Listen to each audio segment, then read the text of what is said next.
Far too often, LGBTQ plus business owners believe they have to choose between authenticity and being successful. Through these real-life stories, LGBTQ plus listeners aspiring for success can gain valuable insights to navigate their path to being both queer and successful.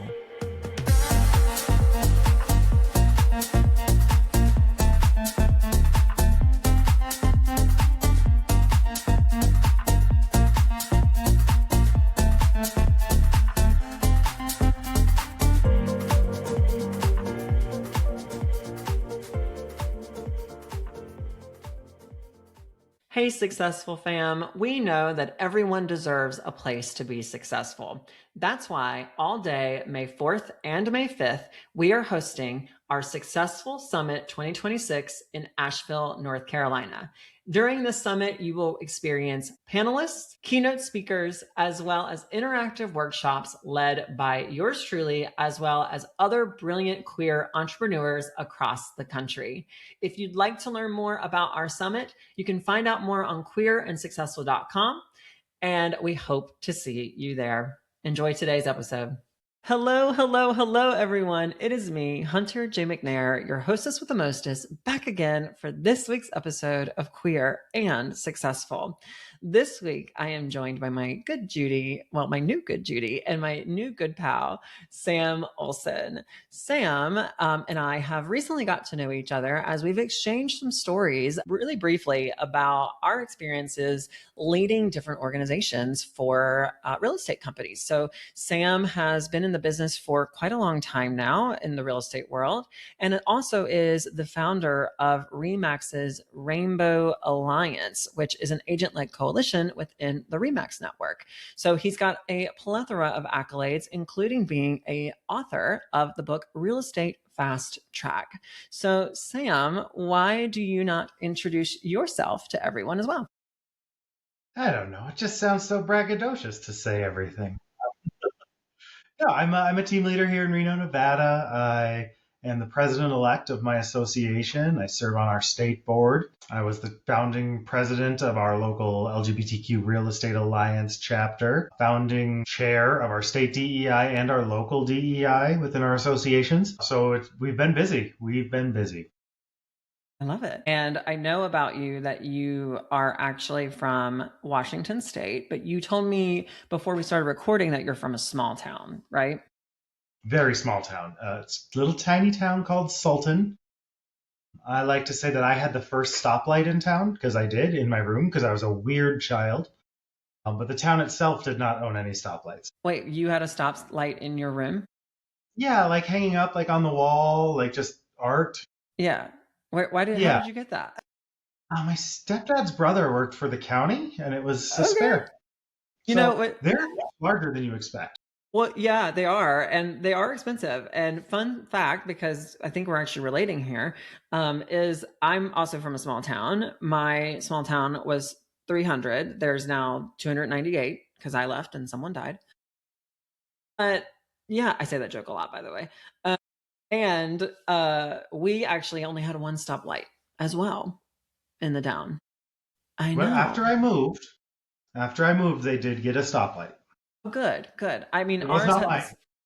Yeah, we had this whole debate because it was like, it's $3,000. Do we really want to get a stoplight? And it's like, okay, yeah, this is silly. So you grew up in a small town in Washington State, and tell me what that was like. Like, what was in general, like where you were from, like more open, more accepting? Because when you think Washington State, you usually think a place that's a little bit more accepting.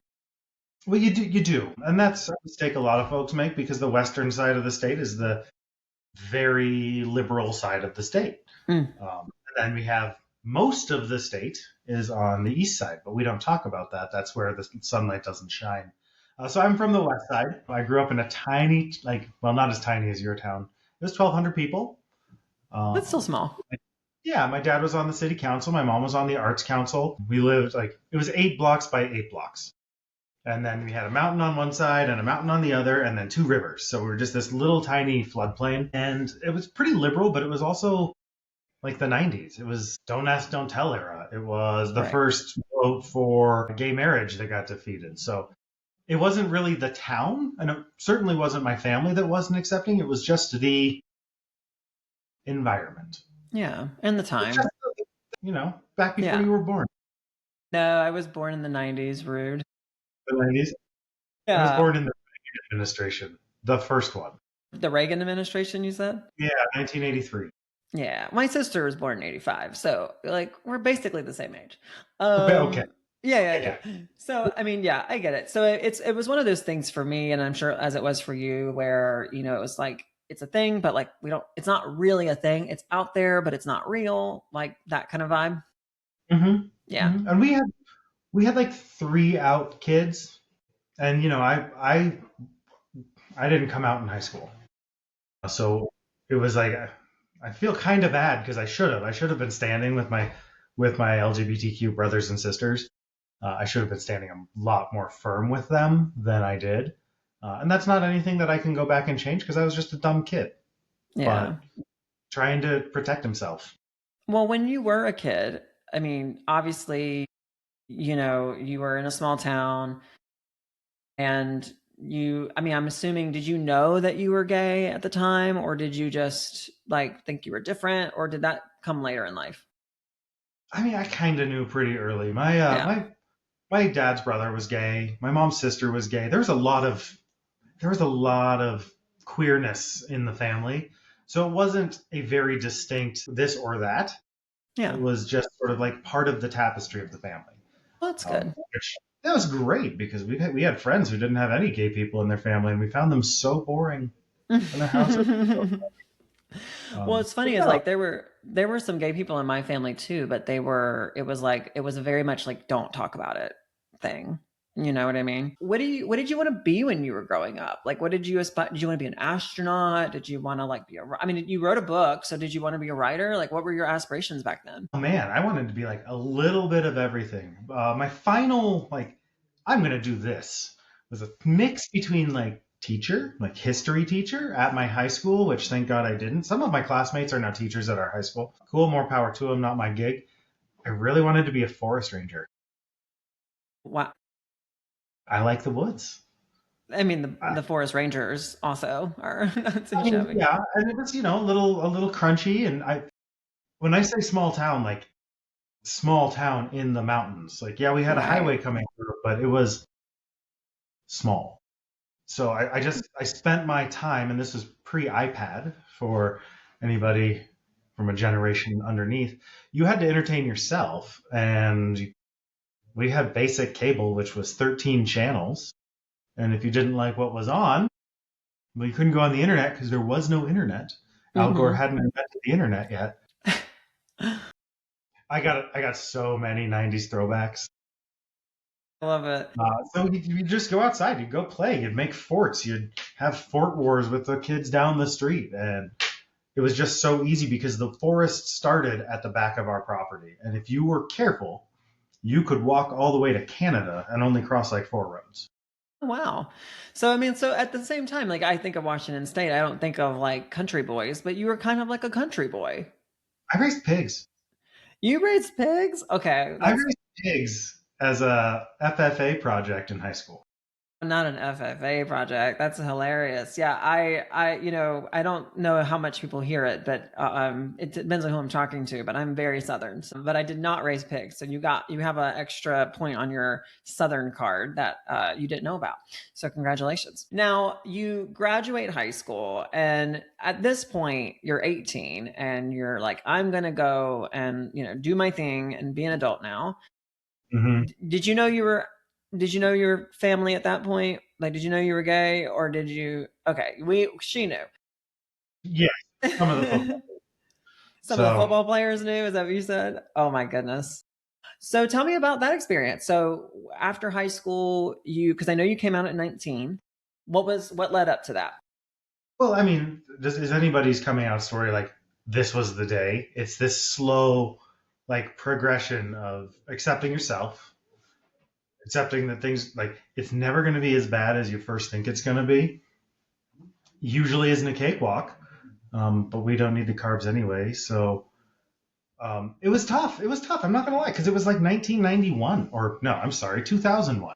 Mm-hmm. So it was 2001, just a yeah. very strange thing. I had just moved to college, and you know I don't know. I came out to my mom when I was really drunk on the phone, Mm. which was not fantastic. And What then it just started elicited? spread through the family. Hmm? What elicited? Like, what elicited you coming out? I mean, obviously you were drunk on the phone with your mom, but like, what elicited that to happen? Well, in that period of time, I was drunk a lot. Okay. Just learning to accept that, and there not being situated. And the college I went to, like somebody stole the pride flag and burned it in the quad. Mm. So again, like that's the environment, and thank God that we got to go through it, and the kids today don't have to. Yeah. Thank God that we stood up and fought back against that and made the world much more accepting, even though it seems to be off kilter today. Yeah, even though it feels like it regresses, I mean, and every generation has its own fights, right? Every generation has its own different things that they go through. And definitely like 2000s, the early 2000s, like it was the time of Britney, but it was not the time for us, right? Like it was a big shift. And so you still went to college at Washington State, or did you? Yeah, you Mm-hmm. did. Okay. How far away did you I have to move? 45 minutes, hour, or how far away was it? It was on the other side of the state. It was on the Idaho border. Okay. So deep conservative farm country. Um, Why did we go there? I don't know. I was accepted to University of San Francisco.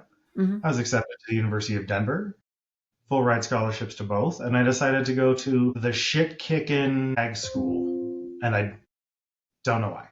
Well, I mean, you said it was an ag school, so maybe it was a better program. Who knows? I mean, you're like, not really. No, I didn't look at programs. I mean, okay, so our FFA convention was always at that ag school. Okay. So I had 4 years of exposure to that school, and I kind Got of it. dug it. And it was a small town, so I kind of was like that. I didn't want to go into Seattle or Bellevue or Olympia, so it was just an easy move. I wanted to leave home, but I didn't want to leave the time zone. That's fair. Or I was afraid of going to San Francisco. I was born in San Francisco. Hmm. We lived there till I was 3, but I was kind of afraid of it because I should have been looking back at how much I embraced the gay culture, and the gay culture then was a lot of drinking and a lot of drugs. Yeah. And so, had I been in San Francisco where they were more readily available, that would have been a much different story. So you think it would have been worse had you gone to San Fran? I honestly do. I just knowing myself and who I was then, and the impulse control that I didn't have, it probably would have been a much worse story. Yeah.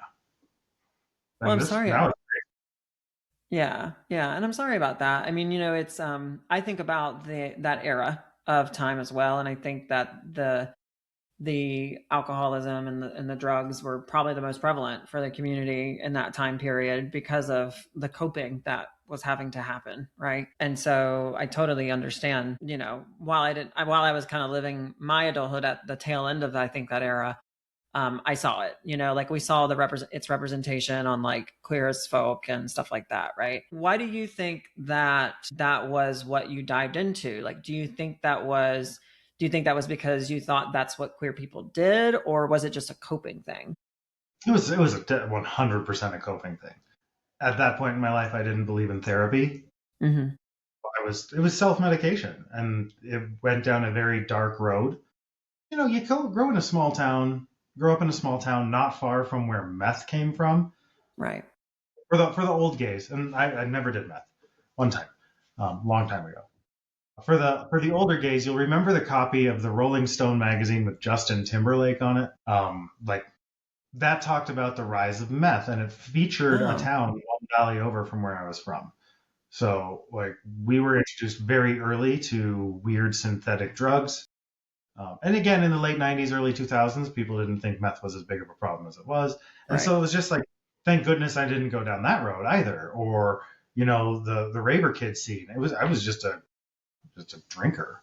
Right. And my So goodness, this is taking a dark turn. well, we're not like, I mean, I'm wanting to honor your time. I mean, I'm honoring like your story at the same time, because it's these types of stories that not only allow for people like me, even in my generation, I'm not much younger than you at the end of the day, to learn a little bit more, but it also gives some perception for older and even younger than me generations, right? Or people who are not part of the queer community. It just gives some perception on that struggle that we go through and how different people cope with that struggle. And so for you, you turn to alcohol, and it is what it is, and I thank you for sharing that. If I can just interject, it was Yeah. a lot of that. I found an accepting large community within the club scene, and the club scene is very heavily involved in alcohol because that's kind of the whole point. So it was coming into this community where I felt accepted and embraced, and this is the first time I'd really ever been around a lot of gay people, and it opened my heart, I guess, quite a bit, but it also exposed to a lot of dangers. And I think it's important that we're honest about Yeah, for sure. that journey. And I think too, as queer people, when we're growing up and we're closeted, and what often happens is we try to overcompensate in our youth, and we try to be perfect, and we try to be like, cut and dry. And so what I find happens is, like, once we get free, right, when we go to college and we are in a situation where there's no one holding us back anymore, it kind of just all cascades out, right? And it's like we're just trying to, like, finally live our lives for the first time, and it can quickly escalate in the wrong direction, right? When you said you came out to your mother at 19, you were drunk. How did she take everything? Like, how did your family take everything? Not well, which is like surprising, but also not surprising, because we had built this image of the family, very firmly middle class, but it was not really part of the plan. So there were plans on what we were going to do and how things were going to work, and it wasn't part of the plan. And though my mother is incredibly accepting and one of my best friends, and my father is incredibly accepting and one of my best friends, it was a shock because the golden boy image kind of went away. Yeah, it fell apart. It fell apart. And I give my parents a lot of credit for being very, very, for going down a journey they didn't expect to have to go down, which was my journey, and for reacting to the way that I came out and how I was so defensive and kind of a bitch about it. And for them to still be so accepting and still amazing family. But it was not good. There was talk of conversion therapy. There was talk of taking me out of school, bringing me back home. And none of that was going to work. Yeah. Sorry, I'd just be meaner. You'd just be meaner. Yeah.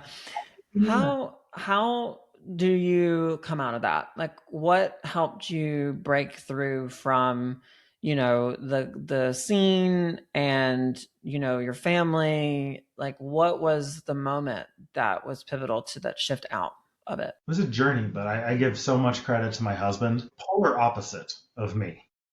Polar opposite. He desperately wanted to get in with the mean girls, and I desperately wanted to get out.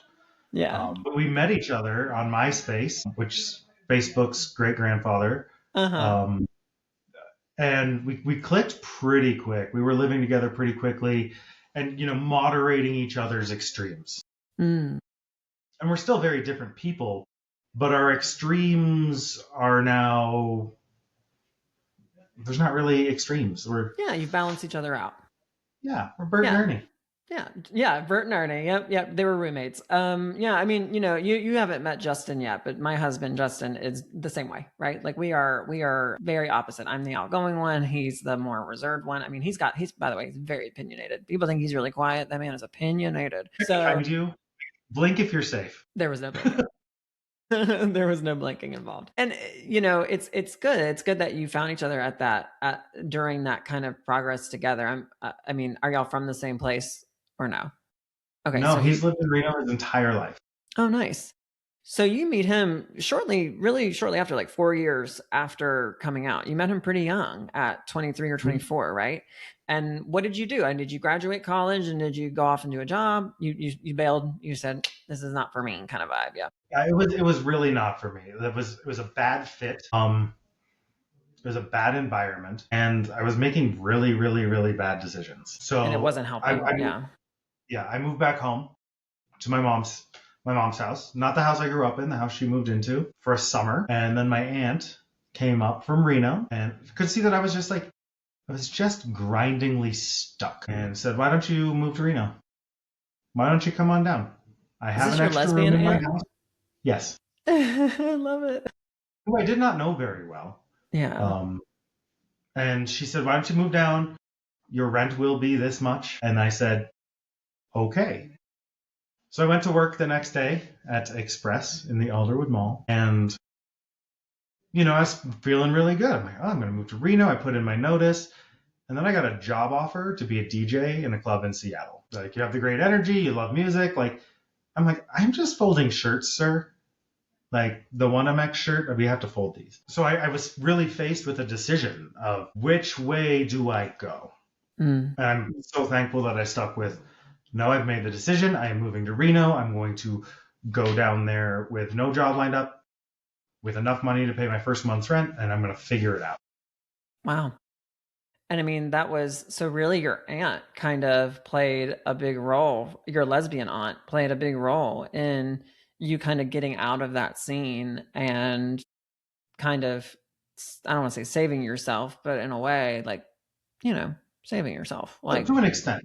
yeah, like just kind of finding out who you are and giving you the space to do it. And did she like, because she was obviously a lesbian, like, was that a conversation you both had together often or No, no? it was just we both knew, we both had the same baseline understanding. And, being a generation above, her baseline understanding is much harder fighting, but like she's a street fighter. Like, Mm-hmm.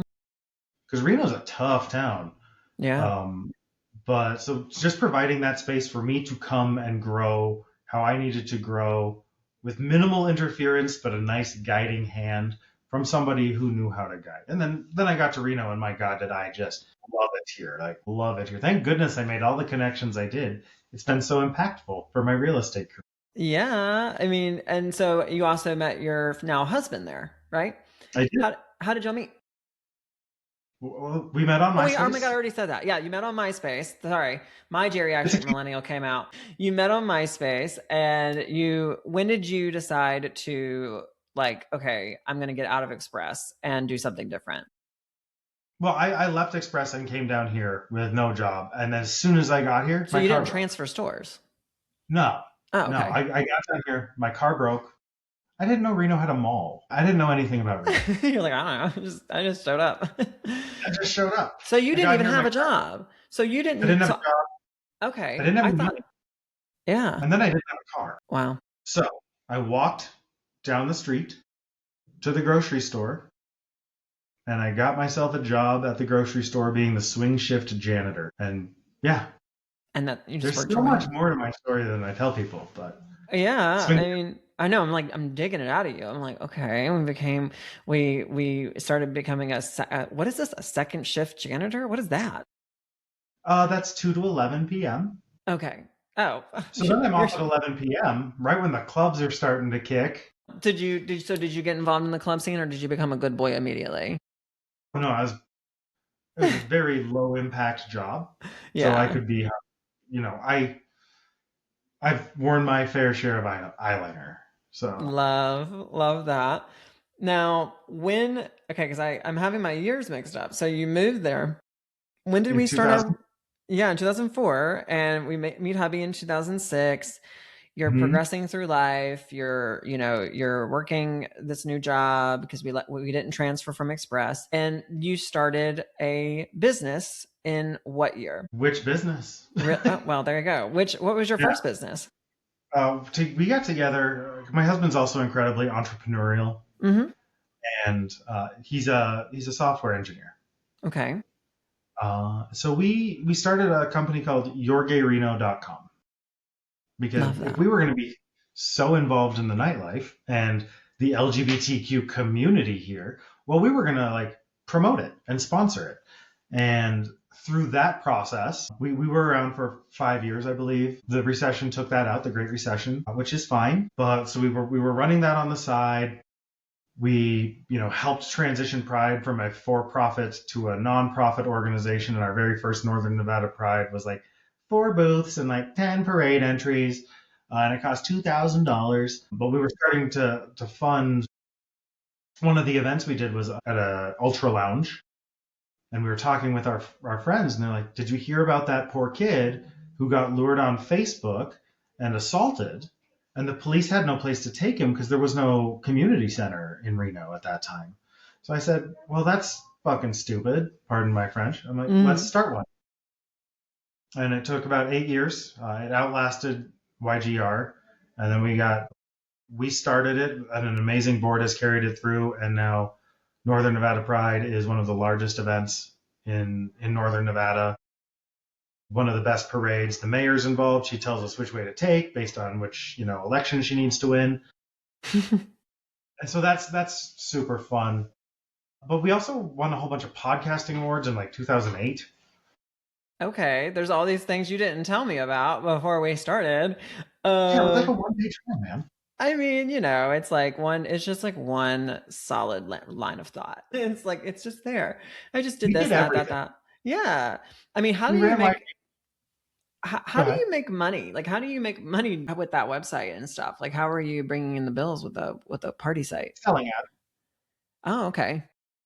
So you're ads. My selling ads husband on had it. a fantastic, fantastic job, and I didn't. So I spent a lot of time. We developed some magazines. I have a little bit of a publishing background from high school, and we're like, well, we want to make a magazine. What are we going to put in it? I'm like, I don't know. Let's make Pride a week long. And so then we developed Pride Week, so we had content to put in our magazine, and that ran for a couple years. And then it just sort of like everybody went broke, including Mm, us, and we in lost our house. And 2008. we're like, okay, reset, Yeah. hard reset. Yeah. Is that what led to real estate being your career or? That's what delayed real estate being my career. I wanted to be a real estate agent like as soon as we met. I wanted to start like in 2006. 23 years old, baby faced, really dumb, but we lost our home and I didn't want to be a realtor that did not own a home. So we had to wait until that process worked through. By then I had moved up the ranks within the grocery industry. I was doing okay. And I think I'm going to get into real estate. I think that'll be fun. I think it's time. We own a house. Like we're pretty secure. We're pretty stable. We bought our house incredibly well. And he's like, okay, do it. He's like, yeah, it's time. You're stressing out too much about being a swing shift supervisor at a grocery store. Like Yeah. your job is So literally supervise people who straighten boxes on shelves. You need so to. well, you knew you wanted to be a real estate agent. How did you know that? You just thought, why did you think that? It just seemed interesting. I was always very interested in architecture, Mm, but my career had taken me through service. So yeah. when you combine architecture and service, that just It's sort of is a perfect match. yeah, it's kind of the vibe. My So, husband is a legacy agent here in town as well. So oh, well that worked out. somebody to sort of guide me, let me start on first base as opposed to swinging the bat. Okay, so when you started real estate, you didn't start as a solo agent or what did that look like? I started as a buyer's agent. I was a Okay, buyer's on agent on her team, yep, not her team. different team. She wanted nothing to do with my career except making sure that my family was still her sphere and not mine. Oh my god. Well, I started with no friends and family in the end. Well, I had friends, so many friends. And then started on a team, quickly realized that I am not a buyer's agent. I bristle a lot at boxes that I'm put into, probably something to unpack there. Mhm. And solo, her good word got me into the top brokerage in the city. Was again mentored by someone absolutely amazing. Her name was Amy Lessinger. She was the president of Remax. She elevated up to the president of Remax LLC. And so that was a great mentor, and she did quite a lot to help me grow as well. A whole lot of what are you doing? A whole lot of stop it, stop being stupid, get to work. And that sort of brought me full circle to, okay, now I know all these things and I'm highly successful. And now it's my job to share that. This community has been so good to me. It is my job to share that with my community and with other agents who need that helping hand. And so I'm like, start a team. How's it been for you? How would you describe your years in the business? How's it been? Hard, easy, challenges, rewarding? Very hard, Yeah. but so worth it. Yeah. I rejected everybody else's version of what a team could look like. Yeah. I'm like, I'm going to do it my way. I'm not going to purchase business, which is fine. That's a valid way to build a business, but I'm not going to do that. Um, Well, you say that. I don't say that. I don't say that either but when I'm recorded, I do. And then, Right. so I just wanted to build it its own way. And I didn't have, the brokerage I was at was not a team centric brokerage. So they didn't have any guidance to really help me. And it was just a lot of like struggling and figuring it out and reinvesting and selling so much and reinvesting that at this point, I've reinvested about $2 million into shape the systems and structure of the team that is now finally starting to look like what we envisioned 8 years later. Well, I mean, that's, people think Rome's built in a day, and it's like, no, it takes a minute. And It takes 10 years to be an overnight success, honey. yeah, I know. And that's the thing. Like, yeah, I mean, people think that you are like an overnight success because they just see the things happen, but what they don't realize is all the stuff that you did along the way, right? The late nights and the working hard and the conversations and the tears and the anger and all that fun stuff that goes along with owning a business. We think that a lot of people think that owning a business is an easy button, and it's just not. It's a rewarding button, but It's it's the not. hardest one. Yeah, it's the hardest button, exactly. When did you actually start working to help create the Remax's network for LGBTQ plus agents? What year was that? So 2018, I want to say. Okay. Um, What led you so into that? yeah, I went to our national conference. Mm-hmm. And, Remax people are Remax people.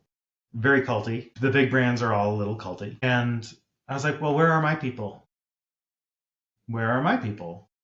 I don't see a special place for my people. And I was friends with somebody up, vice president of global relations or something. And I'm like, Mike,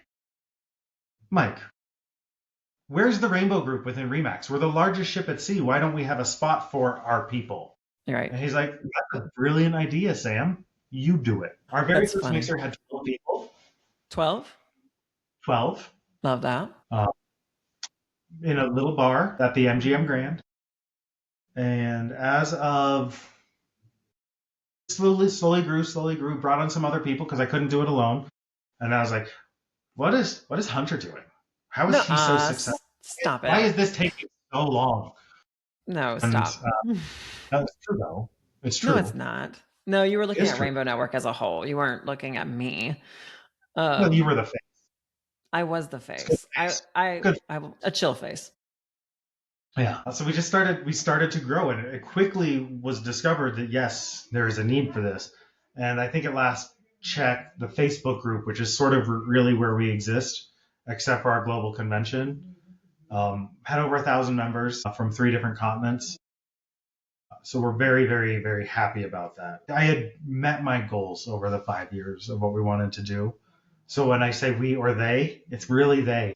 In 2023, 2020, I told my fellow admins, I'm like, friends, I think it's time for me to just step back and Yeah. let you elevate.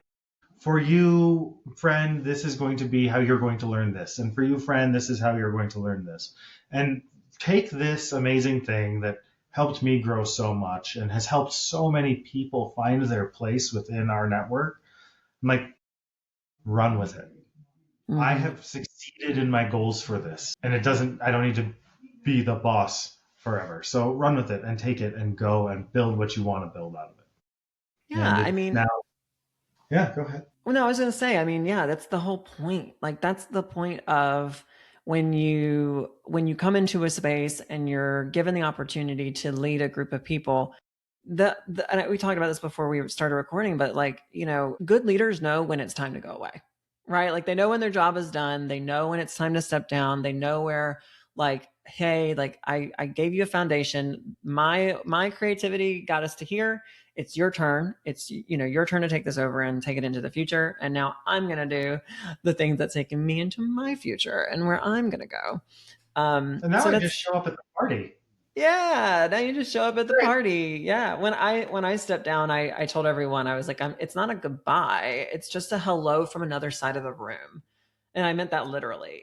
Like, I love that. yeah, it's not goodbye. It's just a hello from another side of the room, right? Like, I wasn't going to go away. I wasn't leaving Keller Williams, but I just got to be an observer again. And I commend you for that work because again, I did it for 5 years or 6 years. So I totally commend you for all of that. And it's hard because our community has a lot of growth. That is, you learn that quickly. You learn quickly that like we all have a lot more learning to do, and we're all not on the same page, and we're all not in agreement on certain things. The education, the Rainbow Network functioned as a leadership council, and I basically led our education, chaired our education committee, and that was why, as you mentioned, was kind of like quote unquote the face for the 6 years I was there. But I totally understand the stepping down and stuff like that because you just have to make room for them and you. And so for you, in that decision to step down, what was the direction you wanted to take with your world? I wasn't sure. I wasn't sure. I just knew that that chapter had ended, and with great gratitude, I was able to close it.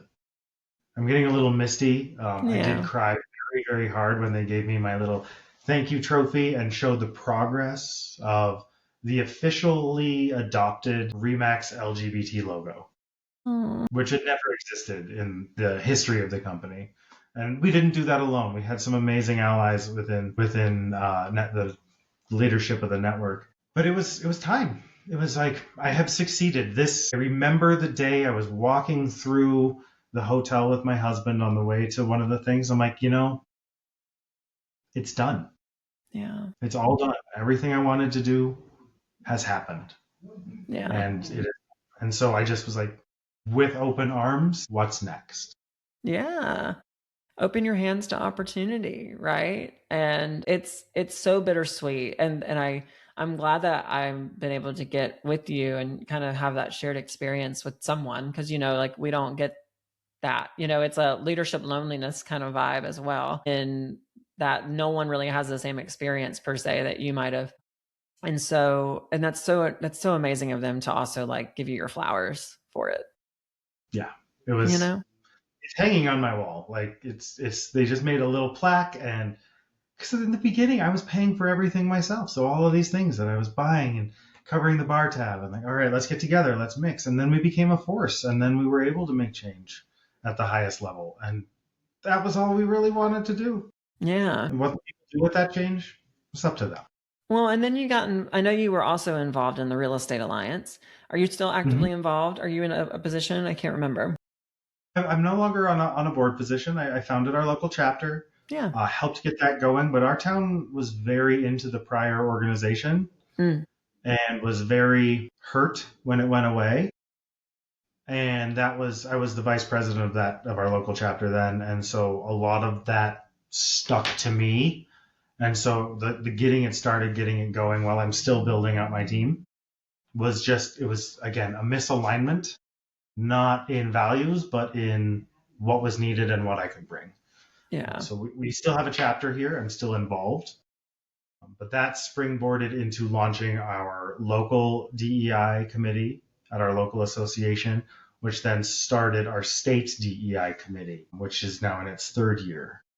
So I Awesome. moved from the network into the association world to start making these inroads, and really the Article 10 rule in our pack giving is really what I'm focused on. And that Well, is a tough. no, it is. And you have to look at you have this backing or this support network from the Remax agents that you did spend 5 years building up. And so you're doing that, but you're also not doing I just wanted to remind you, you're not going to be doing it alone, right? Like you have the backup and support of people to do whatever you want to do. Um, Nothing I've done has ever been me with the flag in the front all alone. Like yeah, of course. the coalition, building the team, moving forward, and then when the momentum gets to where it needs to be, I don't. It's paceline leadership, is what it is. It's bringing everybody along, and then when the flywheels are spinning, it's letting it work, letting it cook.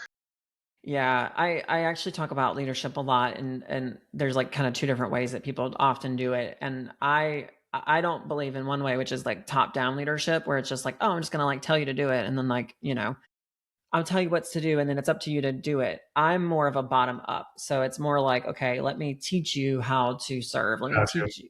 Do what? As soon as I said it, I was like, someone's going to call that out. Okay. Yeah. Yes. No, Bottom go ahead. I'm up. sorry. Bottom up leadership, from the bottom up, meaning like let's empower people and teach people how to become leaders, and then they will lead themselves and lead others to what's needed. Like I don't need to tell you what to lead. Like I'll teach you how to be a leader, and as a leader you will decide how to lead. And there's a lot of power in that. That's I always say, like, being a leader you'll move mountains, empowering others to lead you'll move continents. I know. You're so good at I know. I've been around a while. So, it's cool. It's a beautiful, we both are in different seasons of our life for that. Looking into this year, into 2026 and onwards, what are you most excited about? There's so much. As I said, I serve as president-elect of my local association. There are some really amazing things that we're doing there, that our entire leadership team and board is doing there to serve our agents even better and all of our members. So I'm super excited to do that. But again, I am so unprepared. I am driving to Reno with no money and a missing window in my car all over again because I was on the board for a year and now I'm president-elect. So next year I'll be president.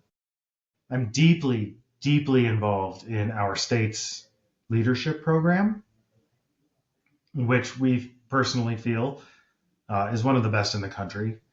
And so I'm very excited for this new class, and I get to meet them in a few weeks as we take them across this 11-month journey into themselves and into others and out into the world. So those are what's really got me going. And I'm working on another book.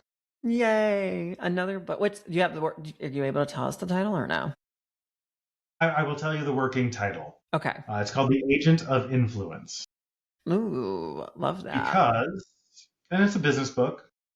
And when I say influence, I do not mean influencer by any stretch. I am no social media influencer. And we will not cover social media, but what we will cover is defining success, working towards your success, and then avoiding the purchase business model, because people will try and separate you from your money. Why not keep it and take it and pour it on the people who already know, like, and trust you? So it's going to be this entire holistic approach that I have discovered at great expense to build a sustainable business that does not react too much to the news. Love it. I love that. And that's so beautiful, because you're sharing what your experiences were and using the knowledge that you've gained as the expert over the last, decade and more, really, your whole life, to empower others to do the same. And that's a really beautiful thing. Here's a path, not the path, just a path. Yeah. Well, and I love analogies. So, and you'll learn this about me. So I always say, like, you don't have to reinvent the wheel, but not every wheel fits the same car. Mm-hmm. You know what I mean? It's like, we'll take the model, but like, don't think it has to be exactly what you writing that down. Yeah, I'm writing it down. Oh, Really I wasn't done with the analogy either. Oh, please continue. Okay, so the analogy goes, this is a Hunterism. You'll learn there's a lot of these. So the analogy goes, like I started with, you don't have to reinvent the wheel, but not every wheel fits the same car. Like every car, some get to 0 and 60 in 5 seconds. Some take a little bit longer, but they all hit red lights. I know. Beautiful. I know. Mic drop, right? Well, I mean, it's just paying homage to, like, stop comparing yourself to other people. It's like, you're not going to necessarily get to where you're going as fast as someone else, but who cares? You're still going to get to 60. You're still going to get to where you're trying to go, or how fast you need to pick up. And everyone runs into things that stop them, right? You will run into a stoplight. You will hit a stop sign. You will have to get back up and go every day. So, it's, I like analogies. So it's an exciting time. It's not about, not politically, it's not an exciting time, but it's an exciting time for you and this new venture and new year that you are moving into, and a new book that you're writing, and all your leadership opportunities as well that you are running full speed at, if we shall say. I like to ask, obviously, before recording, how you define success. And as we kind of wrap up the conversation, you said that for success for you is the freedom to invest your days towards a worthwhile goal of your own definition. Right now, you're working on advancing equality within the real estate association structures. With the definition that you gave me, do you think you're successful? I think I'm very successful. Well, you're I think queer anybody. and successful. I am queer and successful. Sometimes I'm Yes. more queer, sometimes I'm more successful, but I'm always me. Yes, exactly. And that authenticity thing that you mentioned, right? Like you just lead with that and the rest will take care of itself. Everybody is doing today for the very first time. And if we can lead with a little bit of grace and realize that everybody's journey is also incredibly different, like you said, a little bit back to your car analogy, Yeah. like we'll be okay. It's gonna get rough. It's got kids, it's gonna get real bad. Mm-hmm. But after every winter is a spring. And so Yeah. sometimes we just have to hunker down and wait till spring, and then we can bloom our brightest again, Yeah. I love and it. then fight back against the winter. Because my goodness, don't we all hate the ice? Oh my gosh. Oh, we all hate ice. No one in this country likes ice. With that said, thank you everyone for listening in or watching, however you're previewing or looking at this podcast today. If you have not registered for Successful Summit in Asheville, North Carolina, what are you waiting for? Go to queerandsuccessful.com to learn more about that. If you want to participate in our weekly mastermind calls that we do every Monday at 11 a.m. Eastern, you can simply register for those by going to successfulcall.com. Thank you again so much, Sam. I appreciate your time, and I hope everyone else has an amazing rest of the day and an even more wonderful week. Bye, everyone. Bye.